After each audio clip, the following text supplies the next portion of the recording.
জেলের কাছে গিয়ে মোড়ল মশাই বলল, জেলে ভাই, তুমি কি কোনো তন্ত্র মন্ত্র, কোনো বিদ্যা জানো? না হলে আমার আজ এই অবস্থা হলো কেন? না তুমি কোনো অভিশাপ দিয়েছো আমাকে? কি করেছো তুমি আমার সাথে যে আমার হাতটা? এক জেলে বেশ কিছুদিন হয়ে গেছে তার জালে আর তেমন ভাবে কোনো মাছ পায় না, ফলে বাজারে গিয়ে আর মাছ বিক্রি করাও হয় না, কোনো টাকা উপার্জনও হয় না। তাই তার সংসারের পরিস্থিতি খুবই খারাপ। এক বেলা খেলে আর এক বেলা না খেয়ে থাকতে হয়। সেদিন সে সকালে উঠে ঈশ্বরকে অনেক ডাকাডাকি করে যে এইভাবে চলতে থাকলে তো আমি বাচ্চাদেরকে খাওয়াতে পারবো না, ওরা তো না খেয়ে মারা যাবে। হে ভগবান, তুমি কিছু করো। এই বলে সে জাল নিয়ে মাছ ধরতে বেরিয়ে পড়ে। বেশ কিছুক্ষণ জাল ফেলার পরে সেই জেলের জালে একটা বড় মাছ বাঁধে। বড় মাছ দেখে জেলে তো একেবারে অবাক হয়ে যায়। সে আনন্দে চিৎকার করে ওঠে। তার চিৎকার শুনে আশেপাশের জেলেরাও ছুটে আসে, এসে দেখে তার জালে বড় একটা মাছ বেঁধেছে। তখন আশেপাশের জেলেরা বলতে থাকে, তাই তো, এর আগে কারোর জালে এত বড় মাছ কখনো বাঁধেনি। তুমি অনেক টাকায় এটা বাজারে বিক্রি করতে পারবে।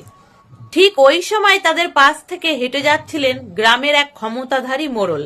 যেমন তার দেহে শক্তি, ঠিক তেমনি মানুষ ঠকানোর তীক্ষ্ণ বুদ্ধি তার কাছে আছে। সে অত বড় মাছটা দেখে নিজের লোভ সামলাতে পারল না। সে মনে মনে চিন্তা করলো যে এত বড় মাছটা কিনতে গেলে অনেক টাকা খরচা হবে। কিভাবে ওই জেলের থেকে পয়সা না দিয়ে মাছটাকে নেওয়া যায়। মোড়ল তখন জেলের কাছে গেল, গিয়ে বলল, এই মাছের উপর একমাত্র আমার অধিকার, কারণ এই নদী আমার জমির পাশ থেকে বয়ে গেছে। এই নদীর দেখাশুনো আমার লোকজনেরা করে, তাই এই মাছ একমাত্র আমিই নিতে পারি। জেলে তখন ভাবলো যে এই দুষ্টু মোড়লের নজর যখন এই মাছের উপর একবার পড়েছে, সে যেভাবেই হোক এই মাছ নেবে। জেলে তখন বলল, বাবু, আমার বেশ কিছুদিন ধরে ভালোভাবে সংসারে খাওয়া জুটছে না, ছেলে মেয়েদের খেতে দিতে পারছি না, তুমি এই মাছটা নাও, কিন্তু তার বিনিময়ে কিছু টাকা আমাকে দাও। মোড়ল তখন জেলের এই কথা শুনে রেগে গিয়ে বলল, কি, আমার মাছ আবার আমার কাছেই টাকা চাইছিস? এই কথা বলে সে জেলেকে তখন একটা লাথি মারে, মেরে সেই মাছটা কেড়ে নেয়। জেলে মাটিতে লুটিয়ে পড়ে দুহাত তুলে ঈশ্বরকে ডেকে বলল, ঈশ্বর, আমি আজ অভুক্ত, আমার সন্তানেরা অভুক্ত, তুমি দয়া করে যে মাছটা আমাকে দিয়েছিলে, মোড়ল তার ক্ষমতা দেখিয়ে আমার কাছ থেকে সেই মাছটা কেড়ে নিল। তুমি মোড়লকে তোমার ক্ষমতা দেখিয়ে দিও। মোড়ল মাছটা নিয়ে চলে যাচ্ছে। মাছটা তখনও একটু জীবিত ছিল। মাছটা একটু নড়ে ওঠে, আর মাছের একটা কাঁটা মোড়লের বুড়ো আঙুলে ফুটে যায়। মোড়ল মাছটা বাড়ি নিয়ে দিব্যি রান্না বান্না করে বেশ মজার সাথেই খায়। কিন্তু রাত যত বাড়তে থাকে, মোড়লের বুড়ো আঙুলের যন্ত্রণা তত বাড়তে থাকে। বুড়ো আঙুলের তীব্র যন্ত্রণা সহ্য করতে না পেরে মোড়ল তখন ছুটে যায় ডাক্তারের কাছে। ডাক্তার আঙুল দেখে ওষুধ দিল, ব্যান্ডেজ করে দিয়ে বলল, মোড়ল মশাই, 3 দিন পরে আবার আপনি আমার কাছে আসবেন।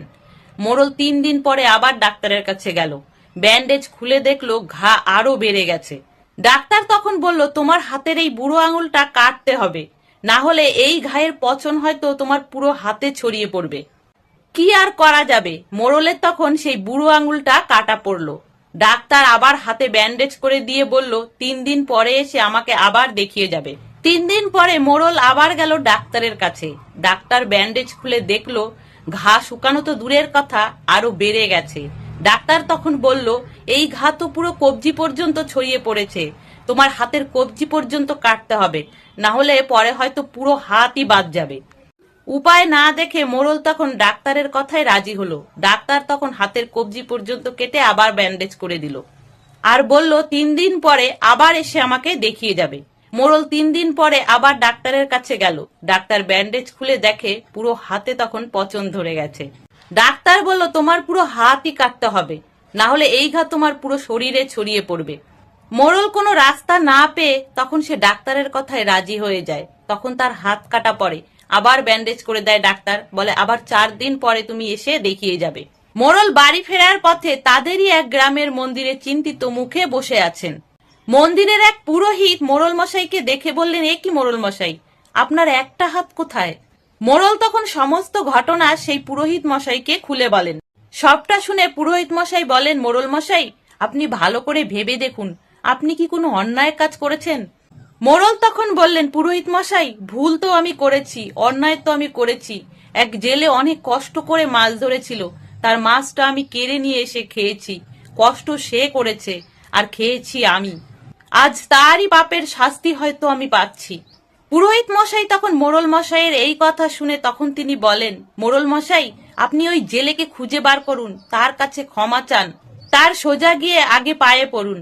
মোড়ল মশাই তখন সেই জেলেকে খুঁজে বার করে। জেলের কাছে গিয়ে মোড়ল মশাই বলল, জেলে ভাই, তুমি কি কোনো তন্ত্র মন্ত্র কোনো বিদ্যা জানো?